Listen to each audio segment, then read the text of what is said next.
ये तस्वीर तो आपको याद होगी। ये तस्वीर है थर्ड फ्रंट की। मगर अब ये नेता अलग अलग हो चुके हैं। लड़ाई लेकिन अभी भी जारी है। मगर कुछ नेता ऐसे भी हैं जो अभी गद्दारी से बाज नहीं आ रहे।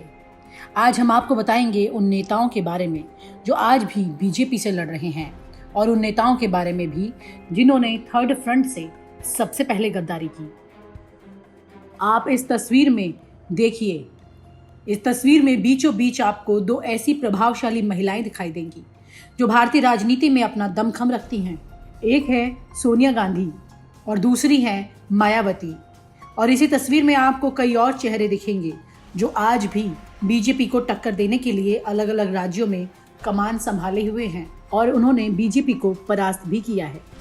महाराष्ट्र में शरद पवार ने बीजेपी की सरकार को गिरा दिया और अपनी रणनीति से नई सरकार बना दी। बिहार में तेजस्वी यादव ने अकेले अपने दम पर बीजेपी के बड़े बड़े नेताओं को जमीन पर उतरने के लिए मजबूर कर दिया। मगर उसके बावजूद भी बीजेपी उस बहुमत से जीत हासिल ना कर सकी जिसका वो सपना देख रही थी। अखिलेश यादव उत्तर प्रदेश के पूर्व मुख्यमंत्री, समाजवादी पार्टी के सुप्रीमो, इस वक्त उत्तर प्रदेश में मुख्य विपक्षी दल के तौर पर मौजूद हैं और 2022 के चुनाव की तैयारी में लगे हैं। बीजेपी अखिलेश यादव को अपना सबसे बड़ा दुश्मन मानकर चल रही है। यूं ही नहीं, मैं बन जाता हूं। रोज पहले किरण का छोर ढूंढने निकल जाता हूं।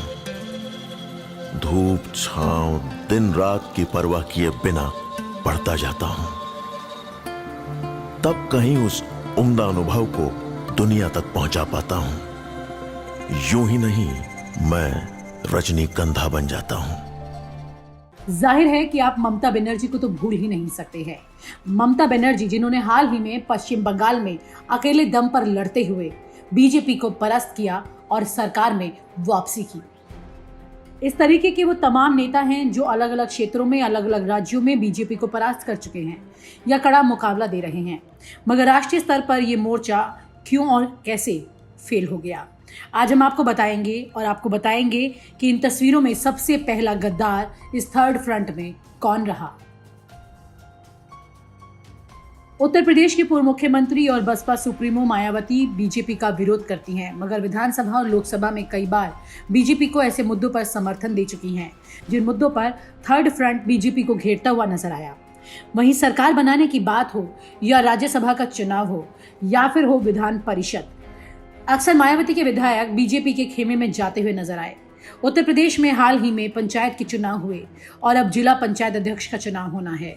मगर बाकी विपक्षी पार्टियां जहां बीजेपी को जिला पंचायत अध्यक्ष के चुनाव में हराने में लगी हैं, वहीं बसपा के सदस्य बीजेपी को जिताने में लगे हैं, बीजेपी के खेमे में जा रहे हैं।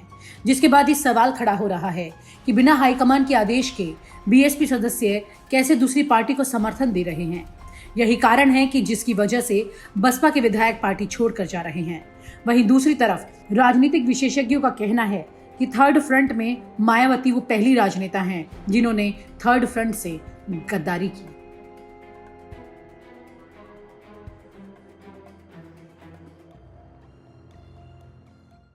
और आप हमसे जुड़े रहने के लिए सब्सक्राइब करें YouTube पर, फॉलो करें ट्विटर पर और लाइक करें Facebook पर। और ज्यादा जानकारी के लिए न्यूज नशा की वेबसाइट पर जाएं। आपको टाइप करना होगा सिर्फ न्यूज नशा।